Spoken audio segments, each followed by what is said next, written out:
Good day, my dear students. This will be the last topic that we have for the third quarter. And this topic is about methods of cooking. Okay, but before the formal discussion of this topic, these are the learning targets that we have or the things that you can do after the discussion. At first, you can already identify what cooking is. And second, you can identify different cooking methods. And lastly, you can already demonstrate the different cooking methods. Okay, so let's start. When we talk about cooking, cooking is the act of preparing food for eating, especially by heating. So, di ba, we all know that if we are going to prepare or cook food, we always use heat. Okay? So there are three types of cooking, and these are dry heat cooking, moist heat cooking, and hot fat cooking. So let us know the difference between these three types of cooking. So let's see. So the first one is the dry heat cooking. So when we say dry heat cooking, it is a process where food is exposed to a source of high heat either from below or above. So when we say dry heat cooking, when we cook food, direct po nating nilalagay yung food from the heat from below or above or from the word itself, dry heat, hindi po tayo gumagamit ng any form of liquid sa pagluluto in this type of cooking. Again, in this type of cooking, hindi po tayo gumagamit ng any form of liquid. Kaya nga po, dry heat. So, dry. We didn't use any form of liquid. Okay? And the second one is moist heat cooking. So, kabaliktaran naman po ito nung dry heat cooking. So, sa moist heat cooking, of course, we use water, liquid, or steam to transfer heat to food. Excuse me. So, unlike dun sa dry heat na hindi tayo gumagamit, in this type of cooking, which is moist heat, we use already the liquid or the water. And sometimes steam para tayo ay makapagluto. And lastly, the hot fat cooking. So sa hot fat cooking, we cook food with oil or fat. When we say fat or oil, syempre, yung mantika and sometimes yung fat is yung lard. Okay? So again, in hot fat cooking, we use oil or fat in cooking. And class, we have different methods under these types of cooking. So, umpisahan natin. Ano-ano po ba yung mga methods of cooking under dry heat, under moist heat, and under hot fat cooking? So, let's start. So, in dry heat cooking, so these are the methods of cooking under dry heat again.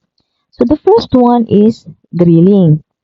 So, in grilling, it is a form of cooking that involves heat applied to the surface of food, commonly from above, below, or from the side. So, we all know kapag po tayo is nag-grill or nag-iihaw, we use charcoal or electrical gas pagka tayo ay nag-iihaw. And in this methods of cooking, of course, yung init is galing, especially from below or above, and sometimes from side. Okay? So this is grilling. So next one. So this is an example of grilling. Okay? Diba? Next is pan broiling. So when we say pan broiling, it is an adaptation of the broiling method where food is cooked in a sizzling hot pan on top of the stove. Okay. So sa pan broiling, ito po yung, di ba pag nag-iihaw tayo, direct tayo sa charcoal or dun sa gas. But in this method of cooking, we use pan. Then saka pa yung heat or saka pa yung source of heat. So like for example, sinong aware dito with samgyupsal? Di ba kapag tayo ay nagsasamgyupsal, may pan bago po yung ating source of heat. So this is what we call pan broiling. So this is an example of pan broiling. Yan. Okay. So ang ating pangatlo pong methods of cooking under dry heat is roasting. Okay, so roasting. What is roasting? It is to cook uncovered without water. It is usually done in oven. So, ang roasting, so kagaya din ng grilling and pan broiling, hindi po tayo nagluluto with na may water or liquid. It is usually done in oven. Ang roasting po natin is like for example, are you familiar with andox or what do you call that? Andox, marinduqueños, and even yung lechon. Yan, okay. So those are example of roasting. And sometimes it is done with an oven. Minsan naman, lawad siya or yung hindi siya totally enclosed. Okay? And yun nga, sabi ko nga, it is also done like in oven and sometimes yung charcoal na pinapaikot natin but not directly dun sa sa baba. Okay? So, sa oven lang siya or pinapaikot-ikot lang natin galing dun sa init na galing dun sa oven or sa may charcoal. So, this is roasting. And the fourth, this is an example of roasting. But this one is in the oven. Okay? At ang pang-apat is, of course, baking. Okay, so hindi mawawala baking natin dyan sa dry heat kasi di naman tayo gumagamit ng any form of liquid para maluto ang ating mga food sa pag-bake. Okay? So, baking. So, this is to cook in an enclosed heat like the oven. Okay, alam naman natin kung ano yung oven, di ba? So, pag nag-bake tayo ng cake, cupcakes, muffins, so, ang process or method na ginagamit natin dyan is baking. Okay, so before we proceed to different methods under moist heat, again, there are some methods of cooking under dry heat, and some of this is grilling, pan broiling, roasting, and baking. Okay, so let us proceed. This is an example of the baking. Yan. Okay. Okay. So, we are done with the methods of cooking under dry heat. So now, dito naman tayo sa methods of cooking under moist heat. Okay. So, moist heat na tayo. So, kung kanina sa dry heat, hindi tayo gumagamit ng any form of liquid para makapagluto, of course, in this moist heat, kailangan na natin gumamit ng liquid. So, ano-ano po ba yung methods of cooking under moist heat? So, the first one is, syempre, ang kauna-unahan, ang alam na alam natin, is ang boiling. So, boiling. What is boiling? It is to cook in liquid at boiling point.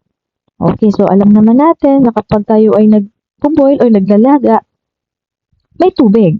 And of course, it will be at the boiling point. So class, remember this. Ang boiling point po natin is 100 degree Celsius. Okay? Okay, so this is an example of boiling at alam na alam kung alam nyo to. Yan, paglalagyan ng itlog. Diba, right? Okay, so next method of cooking under moist heat is stewing. Okay, so when we say stewing, it is to simmer slowly in a small amount of liquid. So unlike sa boiling na kailangan ng maraming liquid para makapagluto at kailangan nasa 100 degrees Celsius or nasa boiling point, while the stewing naman po is papakuloyin mo siya sa small amount of liquid lang. But then, kahit hindi po siya nasa boiling point. Okay? But again, small amount of liquid lang ang ginagamit natin sa stewing.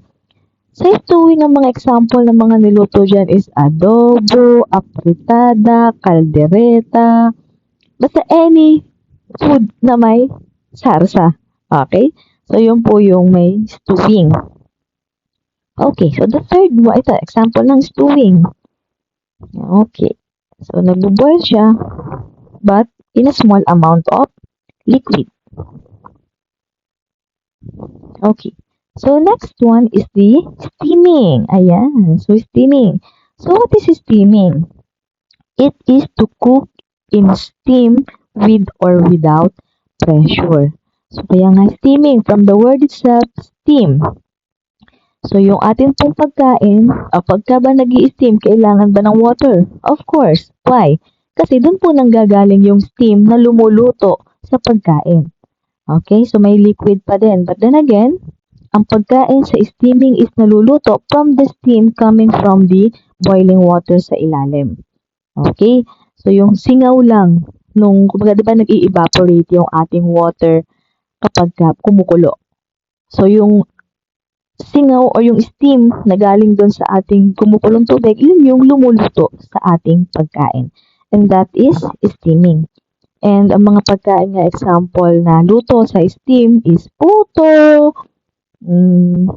siomai, embutido, fish.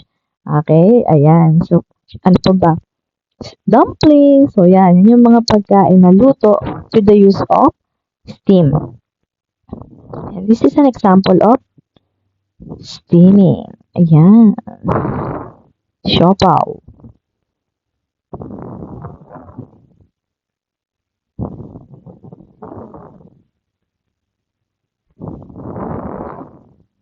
Okay, so those are the methods of cooking under steaming.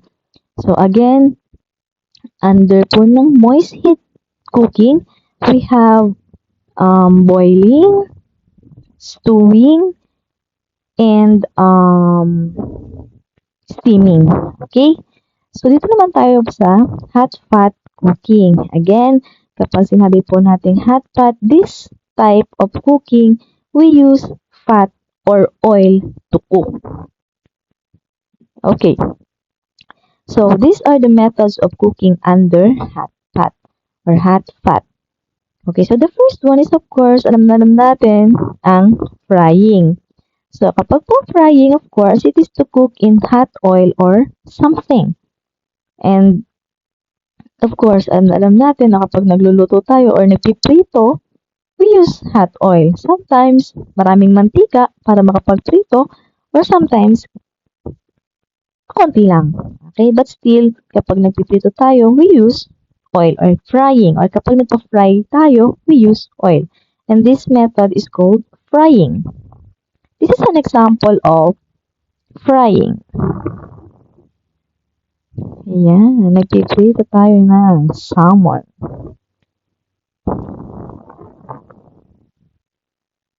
Okay, so aside from frying, we have another method of cooking under hot fat. And this is sauteing. Okay, so again, this is sauteing. So, when we say sauteing, it is to brown or cook a small amount of fat or oil. Again, it is to brown or cook in small amount of fat or oil. Small amount lang po, hindi po madami. Okay po, again, pag po tayo ay nagsusaute, tayo po is in a small amount lang, hindi po madami. So, pag sinabi po nating saute or sauteing, tayo ay Tagalog ay naggigisa. Okay? So, tayo po ay naggigisa. And some example of this is yung gigisa ng sibuyas bawang, gigisa ng gulay, fried rice. Ayan. So, this is an example of sauteing. Ayan.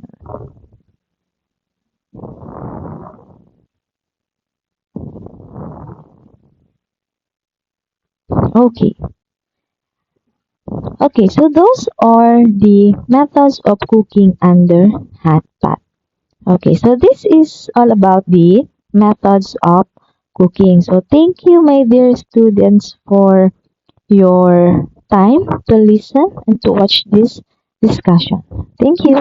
Bye.